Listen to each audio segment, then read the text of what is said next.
David, when you think about grief, what comes up for you? Memories, emotions, how do you feel in your body? First, numbness. I remember when my friend Melissa died suddenly a few years ago, I didn't know what to do. So I remember that day I did some laundry and watched a baseball game, and I didn't cry, not for a few days. I think I didn't cry partly because as a man I was socialized to think that the way to grieve is just to push forward. But also I don't think I cried for a few days because I was in shock. And second, weeping. I did a few days later, while again watching a baseball game, cry heavily as I felt the full weight of her loss. And also anger.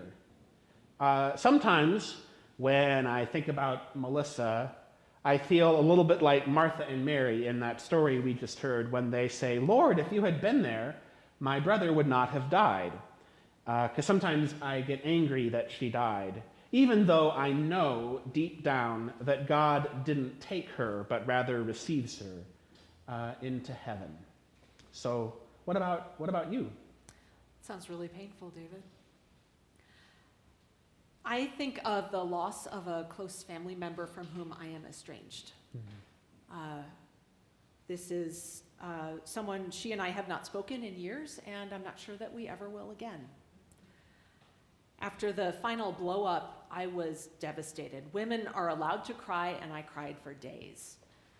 There's this kind of myth out there that cutting off contact with somebody is easy and painless, and it is not. One of my best friends called to console me, and I was sobbing so hard I couldn't really talk. And he said over and over, "It's not your fault. It's not your fault. It's not your fault." He may be right about the estrangement itself. That was what my relative wanted, not what I wanted. But I sure contributed a lot to our conflict over the years.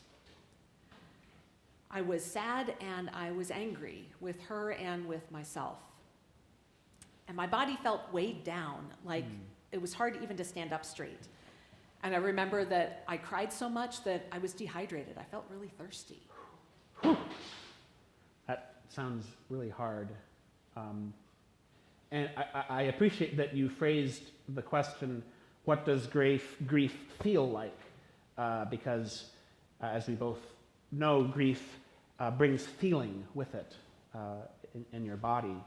I also think it's significant that your example from your life about grief is not actually about death. Yeah, there are lots of experiences in our lives that are not a death, but are a loss.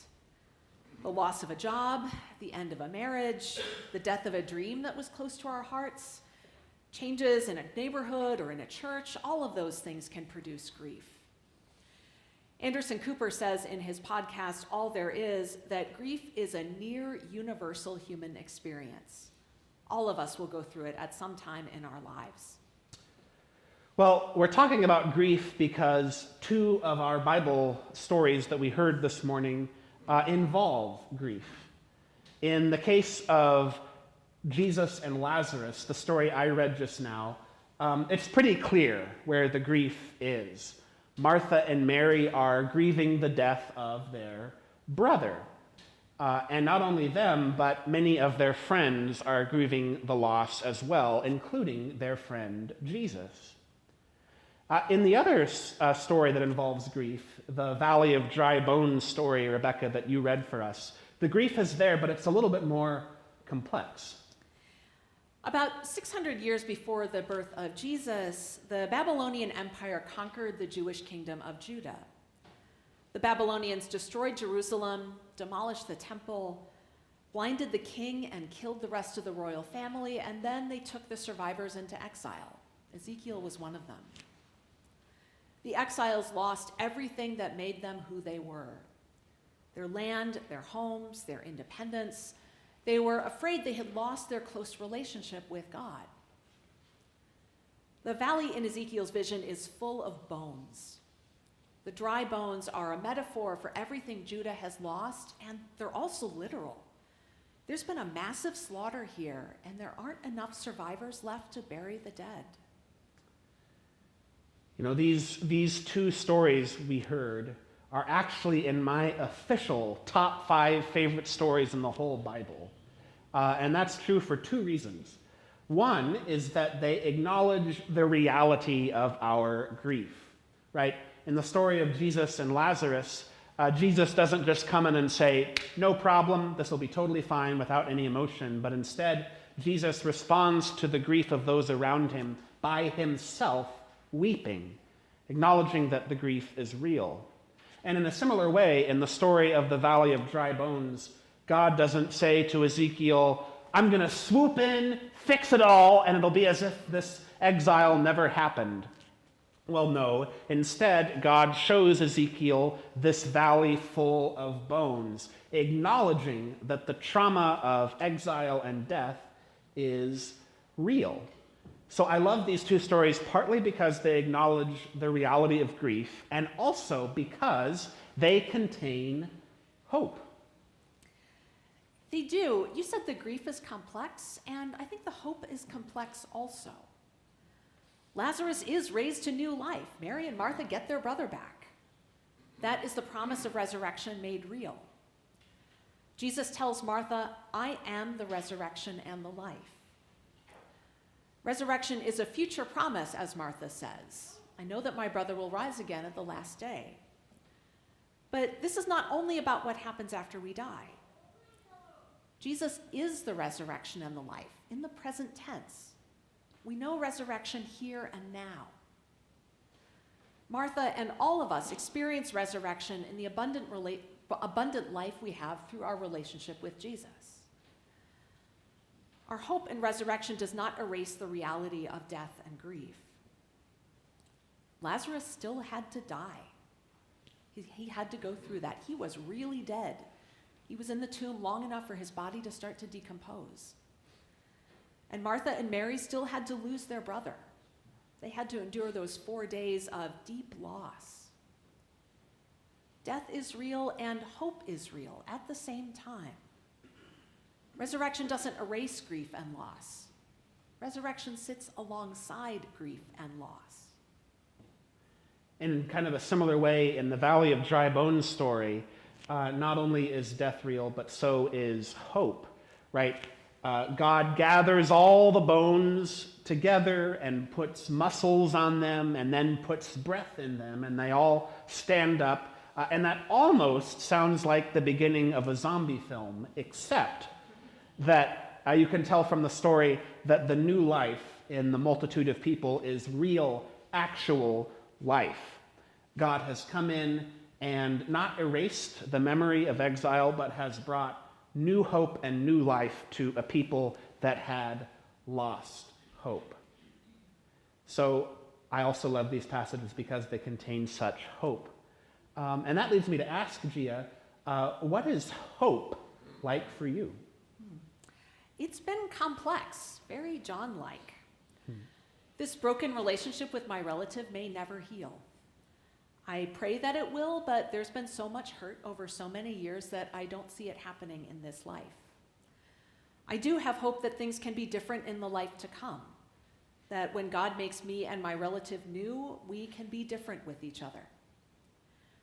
At the same time, resurrection is real in this life. Although my family of origin is complicated and kind of weird now because of the estrangement, God has given me a chosen family and some very close friends who are family in all the ways that count. They don't replace the person that I lost, yet they've given me a chance to do family relationships anew, to do them better this time and to be better myself this time. I love that you found chosen family and that you're a blessing to them as they are to you. What about you? What has your experience of hope been like? Whew. You know, not always, but sometimes I feel hope when I am sad. Like, for example, when I'm thinking about my friend Melissa, who died. Because in those moments, I remember that Jesus wept at the grave of Lazarus. And that helps me remember that God mourns with us and that we don't hold our grief alone. And that gives me hope. I also feel hope when I breathe, when I focus on my breath. Reminds me how God's breath was there at creation during the Valley of Dry Bones story and helps center myself and see God's presence around me. And I also feel hope when I listen to stories, especially the story that we will commemorate and celebrate here in a couple weeks, the story of Jesus' death and resurrection, because that reminds me that death is not the end of our stories. And also, whenever I get to listen to other people tell their stories, when I get to listen to other people share about what's been happening in their lives, I can often see how God has been present with them, and that also gives me hope. 1 week from today is Palm Sunday, the beginning of Holy Week. If you walk through the whole story of Holy Week, which I hope you will, you'll go from Jesus' entry in Jerusalem in triumph to his Last Supper with the disciples, to his arrest and trial and execution, to his burial, and finally to his resurrection. The arc of that whole story brings us face to face with grief and loss. We'll get to resurrection on Easter Day, but we have to go through Jesus' death first. The Valley of Dry Bones and the raising of Lazarus help to anchor us in hope before we face Good Friday. Hope gives us courage and strength to approach loss and grief, because God's word for us is never death. God's last word for us is always resurrection.